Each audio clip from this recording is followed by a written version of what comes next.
CapCut is an amazing editing tool, but lag can really put a damper on your workflow. If you're tired of waiting for clips to load or your edits to catch up, you're in the right place. By the end of this tutorial, you'll know exactly how to fix those frustrating lagging issues, whether you're on mobile or PC, so you can edit smoothly and get your videos out faster. Let's dive right in. The first thing you always want to check is whether you're running the latest version of CapCut. Updates aren't just about shiny new features. They regularly include critical performance improvements and bug fixes, especially if other users have reported lagging problems. So, head to your App Store or Application Updater and see if there's a new version waiting for you.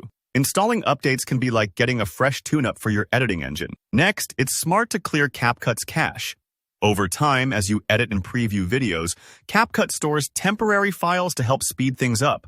But oddly enough, if this cache gets too full, it can actually slow things down instead. Think of it like clearing out unnecessary clutter in your workspace. On mobile or PC, just pop into CapCut settings and look for the option to clear cache.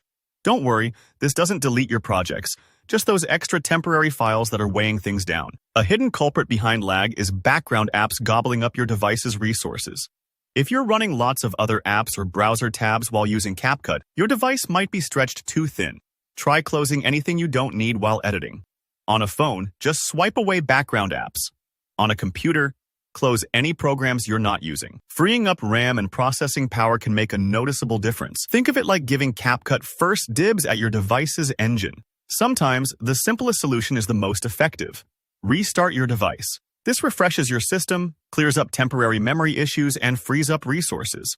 If CapCut has been laggy for a while, just shut down and restart. You might be surprised at how much smoother things run afterwards. If you're editing on PC, you have a few more tools to fight lag.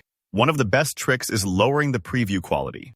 When you're just reviewing clips, you don't need maximum resolution. That strains your graphics card and processor unnecessarily. In the player window, look for the preview settings and swap best quality for best performance. You'll still see your edits clearly, but your computer gets a much-needed breather. Another excellent option is enabling proxy playback. In your project settings under the Performance tab, turn on the proxy feature and select the lowest resolution available, like 540p. Don't worry, this only affects playback while editing. Your final export will still be crisp and beautiful. Proxy files are like lightweight stand-ins for your real clips, helping your computer keep up without sacrificing quality in your finished video. Next, take a look at your computer's storage situation. If your hard drive is packed full, your system might struggle to process and render video. Deleting old files or moving unused footage to an external drive can free up space and help CapCut do its job without hitting speed bumps. Lastly, you can tweak a couple of advanced settings in the project options. Try lowering the frame rate if you're working with slow motion or very high-quality footage, or uncheck speed up hardware encoding in the performance menu. Sometimes, simpler settings actually run smoother, depending on your hardware. There you have it. Simple but powerful ways to deal with CapCut lag, whether you're on mobile or PC. If any one step doesn't seem to solve your problem, try combining a few. Every device is unique, and a detailed approach often does the trick. Thanks for watching. If you found this guide helpful, please hit that like button and let me know in the comments if you have any questions or want more editing tips. Don't forget to subscribe for more tutorials just like this to help you level up your creative workflow. See you in the next video.